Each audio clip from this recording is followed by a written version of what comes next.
All right. We have Dwight Grant coming in against Francisco Trinaldo. All right.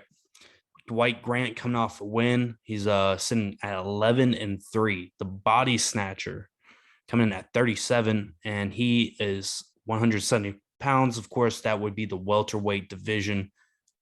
Tall 6'1", 76.5-inch reach. His counterpart, Francisco Trinaldo, right here.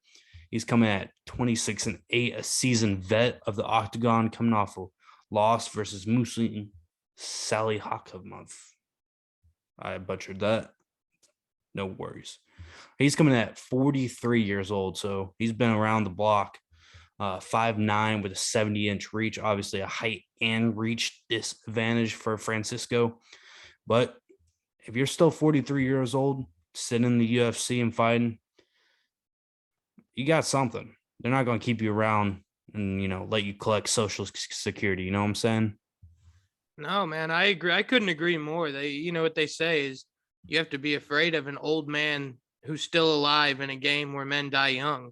Like, this is not a game where people live to stay and fight at 43 years old, especially in the UFC, where we're seeing them constantly taking new prospects on, weekly, almost daily, it seems like at this point.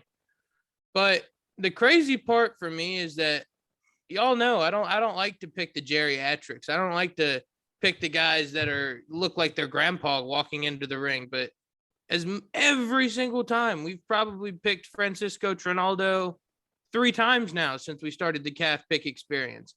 Every single time I want to count this dude out, he manages to show me something. His last fight with Muslim Salikov was his debut at welterweight. So it's crazy to see an old dog that's still learning new tricks, because after not having to kill himself to get all the way down to 55, he actually looked really fucking good. And I think he won that Salikov fight. Luckily I picked against him, so it worked out in my favor. But, Trinaldo had his moments, and I don't think Dwight Grant is as good as Salikov. I don't think that there's anything particularly special that jumps off the page about Dwight Grant to me.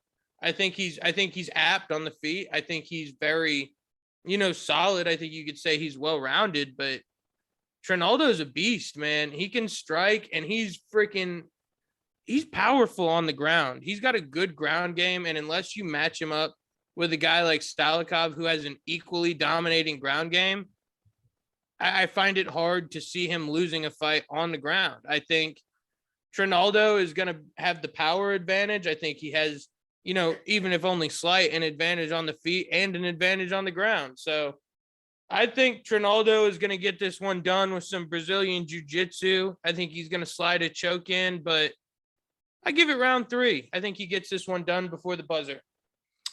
Yeah, I have to agree. Francisco Trinaldo is built like a redneck shithouse. And I like him. I think he hits hard. I think he still has some juice in the tank. He obviously showed that against Jai Herbert 2 times ago. But I mean, Dwight Grant is just frankly unimpressive to me. Again, another guy with a conflated record, or inflated. I don't know what the word is. 10-3, but he's 37 years old. He hasn't really fought anybody, that I would be, oh yeah, that's a good win. He's definitely moving up in the ranks. No, I mean, he sits here, parries, and just walk around the octagon like that. And like the last fight I watched him, it irritated the hell out of me. Like, you have to throw a punch, and throwing a punch from 5 feet out is not going to do you anything, that really irritated me, and one reason I'm picking against him. And I think Trinaldo is really just about the action. He's about going to war. And I can't say that for Grant. That doesn't mean Grant can't knock him out. I think Grant is a strong boxer when he decides to get in there, but I feel like he's a little bit scared to get hit. I think he's a little bit more timid than he should be. I like to give him into the fire more. That's just my personal kind of approach, kind of like Aspen Ladd last week. But no, it's just funny, man, because Francisco Trinaldo is in his 40s, we treat Dwight Grant like he's this kid, but He's almost 38 years old, or he just turned 38 years old. Like, the dude is not a spring chicken, even though he is newer to the professional MMA game.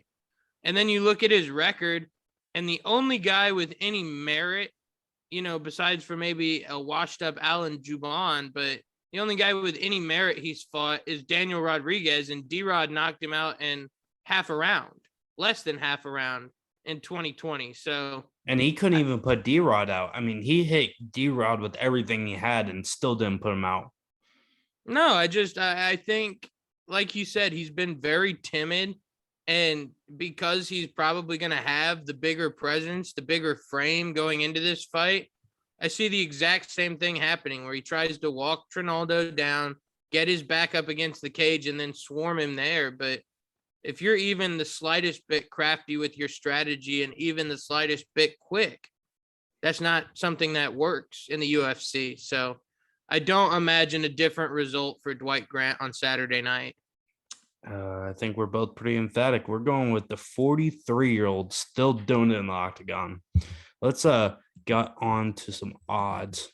I was about to say, we didn't even look at the odds for the last fight, but I really don't think that that's a bad thing because they're not great, and that's not a great fight.